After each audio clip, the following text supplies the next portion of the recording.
ada di buku kalian, silahkan dibuka halaman 96.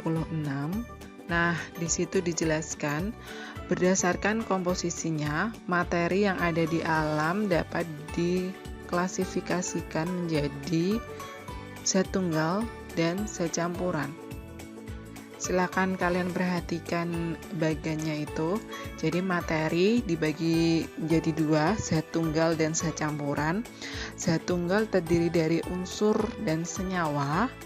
Kalau campuran terdiri dari campuran heterogen dan campuran homogen. Nah, selanjutnya kita akan membahas apa itu zat tunggal, apa itu zat campuran, apa itu unsur, senyawa, dan campuran.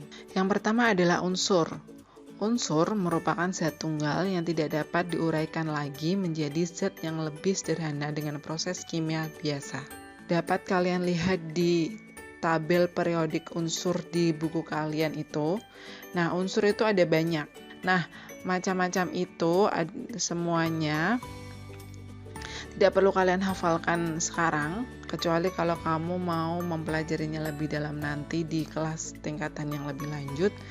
Pasti kalian disuruh untuk menghafalkan. Tapi untuk saat ini, kalian cukup tahu aja bahwa yang unsur itu apa aja sih, seperti itu.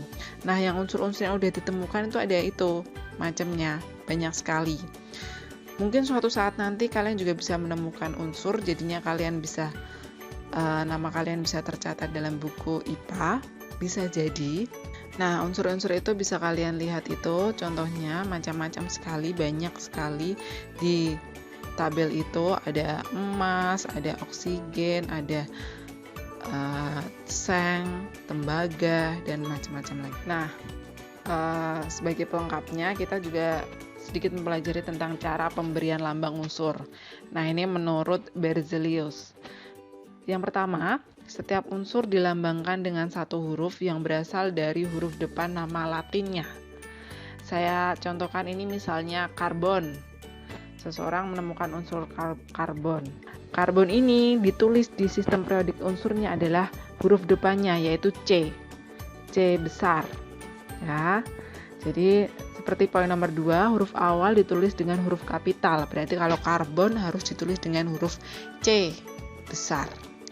Nah, yang ketiga adalah unsur yang mempunyai huruf depan sama diberikan satu huruf kecil dari nama unsur tersebut. Tadi udah ada karbon, C. Nah, muncul lagi nih unsur namanya kalsium. Berarti kita nggak bisa lagi ngasih dia simbol C lagi, soalnya C-nya sudah dipakai dengan karbon. Maka dari itu, kalsium diberi lambang Ca.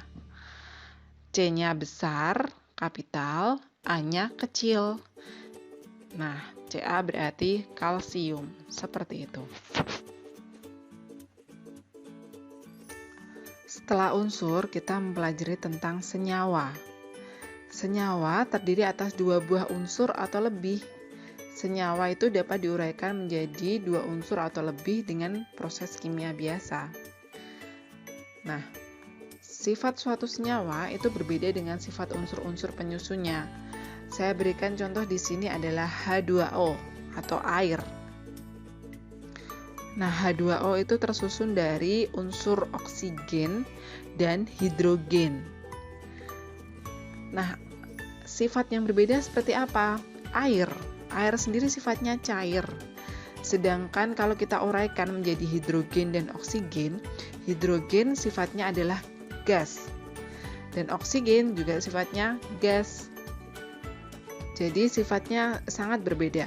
Air dapat digunakan untuk memadamkan api, sedangkan gas hidrogen mempunyai zat yang mudah terbakar. Dan gas oksigen mempunyai zat yang diperlukan dalam proses pembakaran. Berarti sifat penyusunnya air itu, dia sifatnya berbeda dengan air itu sendiri. Itulah salah satu sifat dari senyawa. Setelah unsur dan senyawa yang merupakan zat tunggal, selanjutnya adalah campuran.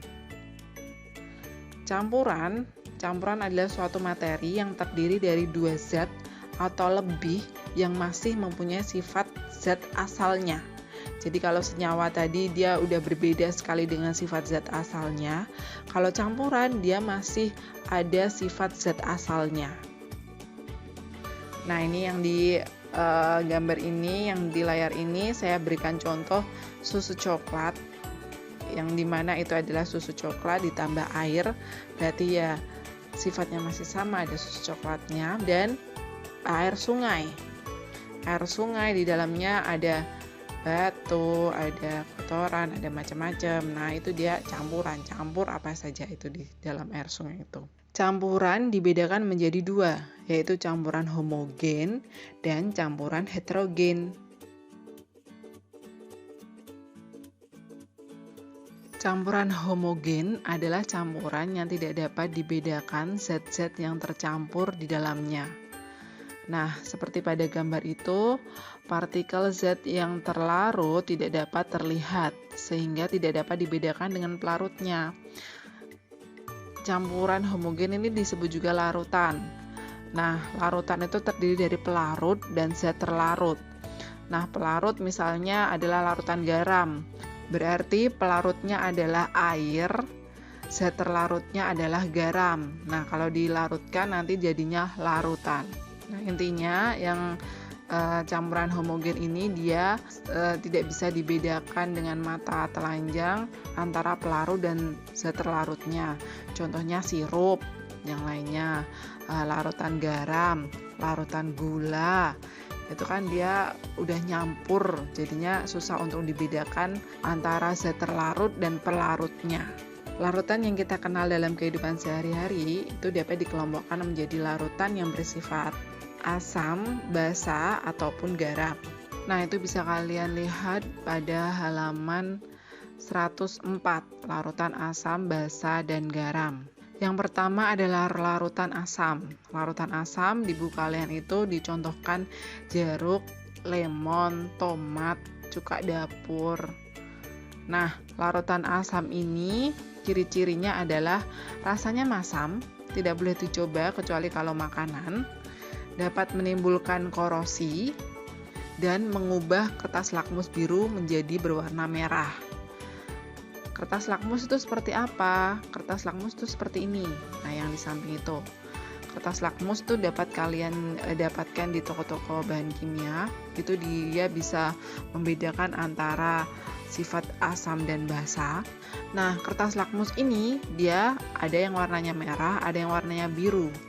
Seperti pada ilustrasi pada gambar itu adalah larutan HCl. Larutan HCl adalah larutan asam. Nah, itu dicelupkan dua kertas lakmus, yang satu warnanya merah, yang satu warnanya biru. Ketika setelah selesai dicelupkan, kertas lakmus itu yang merah tetap merah, yang biru dia berubah jadi merah.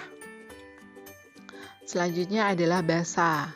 Basa ini contohnya kalau dalam kehidupan kita sehari-hari, di buku kalian dituliskan bahwa basa contohnya sabun mandi, sabun cuci, sampo, pasta gigi, obat mah, dan pupuk.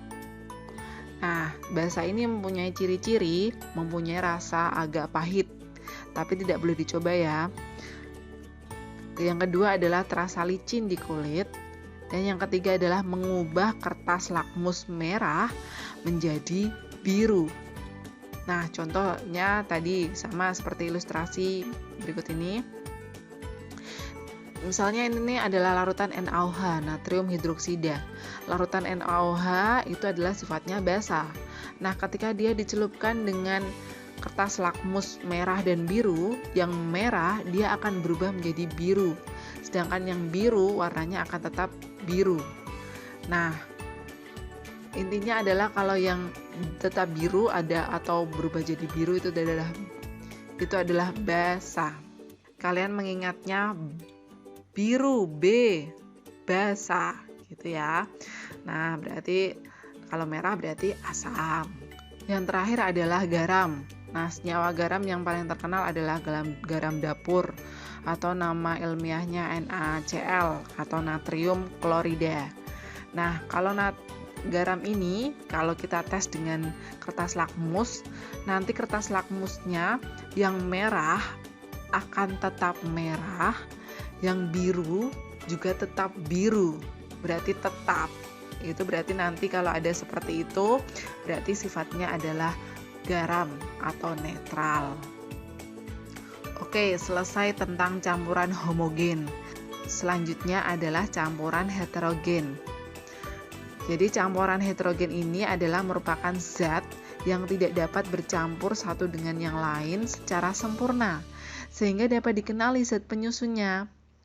Kalau yang digambar itu saya contohkan air dengan minyak. Nah, ketika kalian campurkan air dengan minyak, kalian masih bisa melihat yang mana yang air dan yang mana yang minyak. Berarti dia adalah campuran heterogen. Jadi, bisa kita simpulkan perbedaan sifat unsur, senyawa, dan campuran. Ada di buku paket kalian juga, tabel 3.7.